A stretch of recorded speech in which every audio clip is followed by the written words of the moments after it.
திரு புகழேந்தி, நேற்றைய நேர்காணல்ல உறுதியா திரு செங்கோட்டையன் இப்போதைக்கு திரு விஜய் சந்திப்புக்கு வாய்ப்பில்லை அப்படின்னு நீங்க சொன்னீங்க.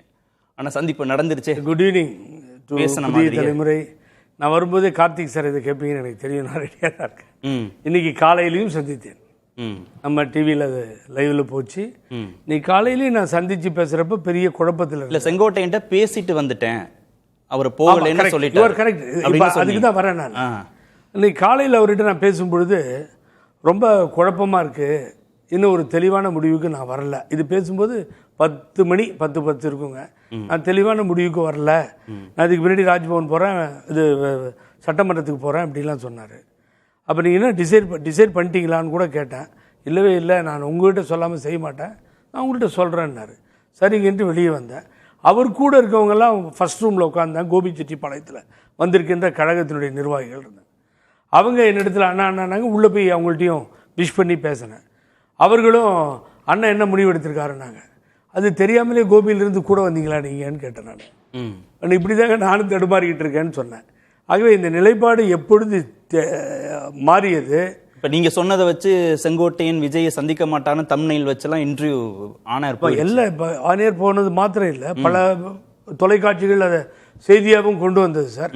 அதுதான் காலையிலேயும் அந்த குழப்பம் நீடிக்கிறது. அந்த குழப்பத்திலிருந்து நான் மீண்டு வரல, குழம்பி இருக்கேன், நான் தெளிவான முடிவெடுக்கலன்னு தான் சொல்றாரு. இன்று காலை வரைக்கும். அப்போ அவர் தேனாம்பேட்டை பக்கம் போறாரான்னு அதுக்கு பின்னாடி இதே மீடியாக்கள் மாறி செய்திகள் வந்துகிட்டு இருக்கு.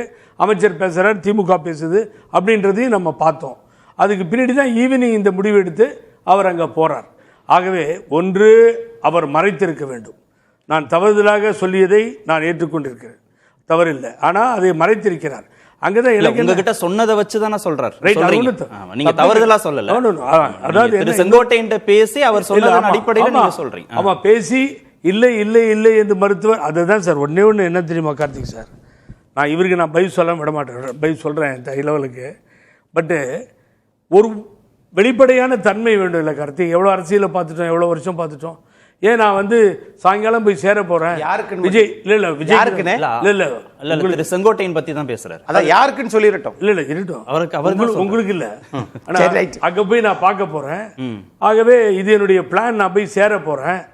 ஆகவே வேற வழி இல்லை எனக்கு அப்படின்னு சொல்லிட்டு இந்த 3 பேரையும் நான், இவர் சொன்னார் தேவர் ஜெயந்தின்னு, அங்கே போய் அவர் போனது தப்பு இல்லை. அது ஐயாவினுடைய தேவர் ஜெயந்தி, அங்கே போய் பசும்பொன்னையா பிறந்தநாள் விழா போனது தப்பு. அவர் பார்த்தது, இவங்களை பார்த்தது தான் தவறானது. யார டிடிவி தினகரனையும் ஓபிஎஸ்ஸையும் அவர் சந்தித்தது தான் தவறானது. அதுக்கு பின்னால் அந்த அம்மாட்ட பேசிட்டு இருந்தார், எனக்கு தெரியும். சின்னம்மாட்ட கார்த்திக் அடிக்கடி பேசுவார், என்கிட்ட சொல்லுவார் பேசுனேன்னு. இவர்கள் 3 பேரோட டைப் வச்ச பின்னாடி ஒன்றுக்கு ஒன்று சேரவில்லை என்ற முடிவில் அவர் நாங்கள் எடுத்த முயற்சிகள் போல அவர் அதில் ஃபெயிலியர் ஆயிட்டார். இது சரியா வராது, இது பயணித்தால் ஒன்று சேர்க்க முடியாது. ஆனால் திட்டவட்டமாக அவர் அறிவித்திருக்க வேண்டும், நான் எடுத்த பயணத்தில் அதில் நான் வெற்றி பெற முடியவில்லை, ஆகவே ஒன்றோடு ஒன்று சேரவில்லை இவர்கள், ஆகவே நான் வேறு வழி இல்லை, நான் வெளியேறுகிறேன் அப்படின்னு சொல்லி போயிருக்கலாம். ஆனால் எதுக்கு ரிசைன் பண்ணார் எனக்கு ஒன்றும் புரியவே மாட்டேங்குது. ஏன்னு கேட்டிங்கன்னா, உங்களை எக்ஸ்பெல்ட் நீக்கியாச்சுன்றீங்க. நீங்கள் நீக்கத்தை ஒத்துக்கிட்ட மாதிரி போய் ராஜினாமா கொடுத்தீங்க. நாங்கள் அவரை பொதுச்செயலாளர் ஏற்றுக்கிறதும் இல்லை, அவர் எக்ஸ்பல்ஷனையும் சேலஞ்ச் பண்ணி கோர்ட்டில் நிறுத்தியிருக்கோம். அப்படி இருக்கும்பொழுது அது எதுக்காக அந்த மக்கள், சரி விஜய் கட்சியில் ஆறுதலாக ஒரு எம்எல்ஏ உள்ளே இருக்கட்டுமே, அப்படியாவது ஒரு டிசிஷன் எடுத்திருக்கணும். உங்களுக்கு இன்னும் 6 மாதங்கள் மக்கள் கோபிச்செட்டிப்பாளையத்தில் 9 முறை வெற்றி பெற செய்த மக்கள் உங்களுக்கு 6 மாத காலம் கொடுத்துருக்காங்க, டைம் கொடுத்துருக்காங்க. ஆகவே இந்த மக்களுக்கு சேவை செய்திருக்கலாமே. இல்லை, என்ன நடந்துச்சு? காலையில் 10 மணி வரைக்கும் குழப்பத்தோடு இருந்த திரு செங்கோட்டையன் அதுக்கப்புறம் ராஜினாமா முடிவு எடுக்கிறாரு. அதற்கப்புறம் திரு விஜயை போய் சந்திக்கிறாருன்னா அவரே யோசிச்சு எடுத்த முடிவா? என்னோட யாராவது இருக்காங்களா? கஜேந்திரன், ஸ்ரீதரன், சூரி எல்லாமே இருக்காங்க, சூரியநாராயணன், இத்தனை பேர் இருக்காங்க. ஆனால் தனியாக கூட்டி என்கிட்ட சொல்றாரு எந்த முடிவு எடுக்கலன்றார். அந்த தடுமாற்றம் சரி, அங்கே போட்டு சார். இப்போ ஒன்றும் அங்கே போனதால நான் அதை கிரிட்டிசைஸ் பண்ணல கார்த்திக் சார். இன்னொன்று, என்னோட சார் சொல்கிறாரு அங்கே போயிட்டாரு கருவாடு அப்படின்னு. காளிமுத்து சொன்ன மாதிரி கருவாடு மீனாகாது, கருவாட்டு நாற்றன்றாரு. பிணவரை நாற்றத்திலிருந்து வெளியேற்றப்பட்டு விட்டார்னு தான் சொல்லுவேன் நான். என்ன கேட்டிங்கன்னா, ஏன்னு கேட்டிங்கன்னா, அவர் ஒரு சீனியர் லீடர்னு நீங்களே சொல்கிறீங்க சார். ஒருத்தர் 2 பேரா நீங்கள் சொன்ன பேர்கள் எல்லாம் சொன்னீங்க, பெரிய பெரிய ஏடிஎம்கே லீடர்ஸ்னு. முதலமைச்சராக்கிய சசிகலா என்கிற சின்னம்மா, ஓபிஎஸ் முதலமைச்சருக்கு முன்மொழிந்த ஓபிஎஸ், அவர் தான் எதிர்கட்சி தலைவரை விட்டு கொடுத்தார். நீங்கள் சொன்ன மிஸ்டர் வைத்திலிங்கம் ஆகட்டும், முன்னாள் அமைச்சர் கோப்பா கிருஷ்ணன், ஜேசிடி பிரபார், நான் இப்படி என்னால் 60 பேரை சொல்ல முடியும், இன்க்ளூடட் எம்எல்ஏஸ் எம்பிஸ் எல்லாம். நேற்று நான் பேசும்போது உங்கள்கிட்ட நான் எக்ஸ்பிளைன் பண்ணேன். எல்லோரும் வெளியில் போகிறாங்கும் பொழுது செங்கோட்டையன் போகிறது பேரிழப்பு சார். இல்லை சார், நீங்கள் போன 60 பேரை சொல்கிறீங்கல்ல, ஆமாம், அவர் இருக்கிற 100 பேரை சொல்றார். வளர்மதி இருக்காங்களே, செம்மலை இருக்காரு. அதை எனக்கு அக்னீஸ்வரன் இப்படி சொல்லியிருந்தாருன்னா சூப்பர். இந்த ஏடிஎம்கேவுக்கு பழனிசாமி தலைமை ஏத்துட்டு இவர் வந்தார், அவர் வந்தார், அந்த கட்சியிலிருந்து தலைவர் வந்தார்னு ஒருத்தர் சொல்ல முடியாது சார். செம்மலை போகவில்லை, வளர்மதி போகவில்லைன்னு சொன்னா ஏத்துக்க மாட்டீங்க. அது கொஞ்சம் ரொம்ப கஷ்டம்தான். போக மாட்டார்கள்னா இந்த அஷூரன்ஸும் கொடுக்க முடியாது. அந்த ஆதங்கத்தில் சொல்லிட்டு இருக்காரு. அடுத்தடுத்து போக ஆரம்பித்து விடுவார்கள். இப்போ இந்த கதவும் ஓப்பன் ஆயிடுச்சு, டிஎம்கேல அந்த கதவும் ஓப்பன் ஆயிடுச்சு. ஆகவே பிஜேபி எதிர்த்து ஆதரித்து நிற்கிறோன்னு சொன்ன மனோஜ் பாண்டியன் போயிட்டார் பார்த்தீங்க, அன்வர் ராஜா போயிட்டார் பார்த்தீங்க, மைத்ரேயன் போனார் பார்த்தீங்க. இப்போ அந்த பக்கம் டிஎம்கே போயிட்டு இருக்கு, இந்த பக்கம் இவர் டோர் ஓப்பன் பண்ணிட்டார். இன்னைக்கு செங்கோட்டையனை சேர்த்துட்டார் சார். நான் என்ன கேட்கிறேன், எல்லாரும் வந்துருவாங்க சார், அதையும் சொல்றேன், பஞ்சுக்கோங்க. இல்ல எல்லாரும் வந்துருவாங்க சார். ஆமா, தேர்தலில் நிக்கிறவங்க கண்டிப்பா வருவாங்க. இல்ல, பழனிசாமியுடன் தேர்தல் அனௌன்ஸ் பண்ணா கேண்டிடேட் நிற்பதற்கு முன்வர மாட்டார்கள். இனிமேல் வெளியேற்றம் தான் இருக்கும். நான் கேட்கிற ஒரே ஒரு கேள்வி அதுதான், எத்தனை பேர் பழனிசாமி தலைமை ஏற்றுக்கொண்டு வேறு கட்சியிலிருந்து வந்தார்கள் சொல்ல முடியுமா? ஏன் சார் காலையில் எழுந்து அதிமுக இருந்து போறதை பத்தி பேசுறீங்களே, இது ஒரு பேரிழப்பு இல்லையா? இந்த கட்சி வலிக்கல, இந்த கட்சிக்கு இந்த கட்சி புரட்சி தலைவர் எம்ஜிஆர், புரட்சி தலைவி அம்மா, பேரறிஞர் அண்ணாலாம் சொல்லி புகழறோம்ல, சொல்லுங்க. அதை இன்னைக்கு அவர் சொல்றாரு சார். தந்தை பெரியாரை பின்னாடி வச்சுட்டு அவர் பயணம் செய்கிறார். அண்ணாவின் கொள்கைகளை அவர் சொல்றார். அவர் ஊர்ல போய், பேரறிஞர் அண்ணா ஊர்ல போய் நின்று புரட்சி தலைவர் எம்ஜிஆர் வசனங்களை அவர் சொல்றாரு. அடுத்து அம்மாவால் சார், அம்மாவால் வளர்க்கப்பட்ட இயக்கம் தேய்கிறதுன்னு அவர் கவலையோட சொல்றாரு. அப்புறம் ஏடிஎம்கே தொண்டர்கள் பார்வை எங்க இருக்குன்னு நினைக்கிறீங்க நீங்க? ஆகவே வெளிப்படை தன்மை இல்லாமல் செங்கோட்டையன் போனாரே என்ற குற்றச்சாட்டு என்னுடையது. ஆனால் அதே நேரத்தில் வேறு வழியே இல்லை, இவர் தலைமையில் யாரும் இங்கே இருக்க மாட்டார்கள். இல்லை சார், எம்ஜிஆரை புகழ்ந்தால், அண்ணாவை புகழ்ந்தால், பெரியாரை புகழ்ந்தால் ரெட்டலை வேண்டான்னு சொல்லி அதிமுக தொண்டர்களும் தாவேக பக்கம் போயிடுவாங்கன்னு எந்த நம்பிக்கையில் சார்? ரெட்டலையை கையில் வச்சுக்கிட்டே எல்லா மாநகராட்சியிலையும் தோத்தீங்களே.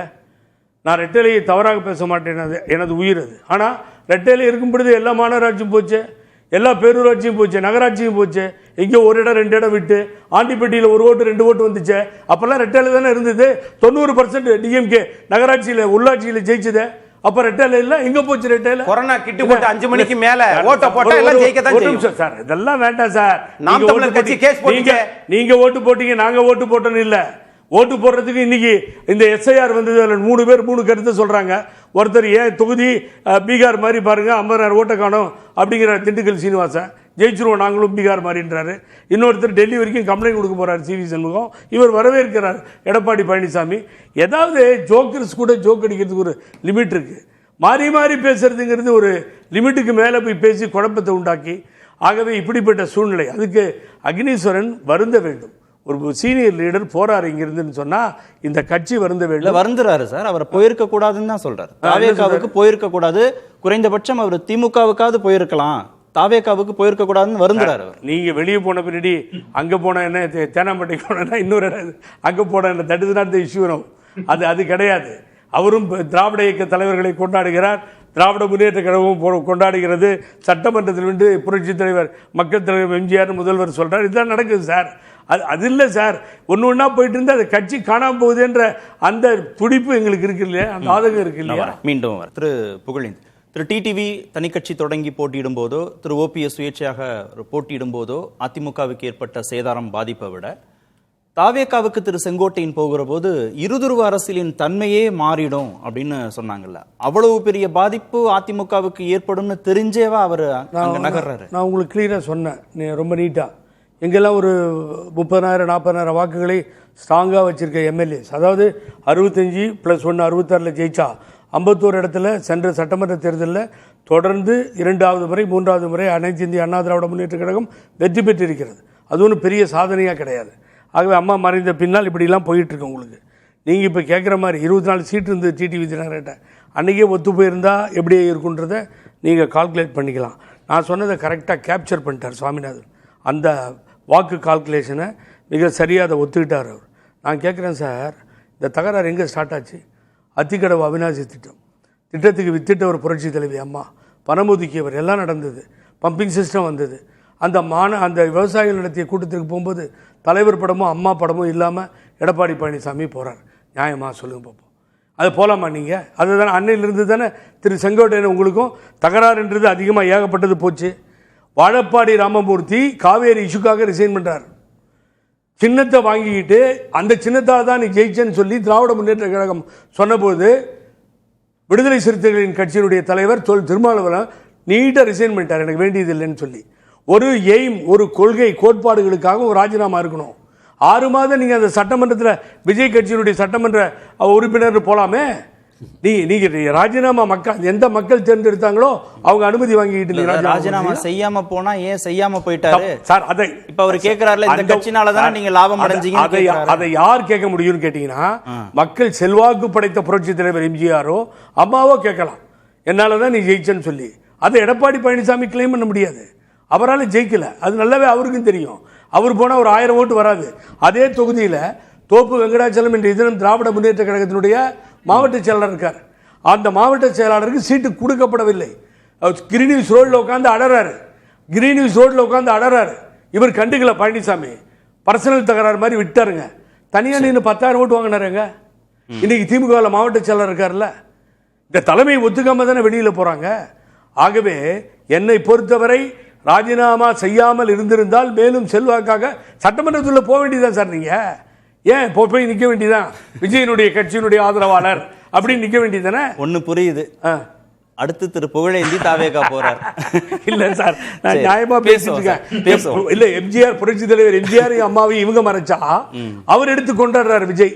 தந்தை பெரியார பின்னாடி பெருசா வச்சுக்கிட்டு உறுதியாயிருச்சு. நம்ம பேசுவோம், இன்னொரு நாள் பேசுவோம். உங்கள்கிட்ட சொல்லாம நான் என்ன சார் பண்ண போறேன்? நீங்க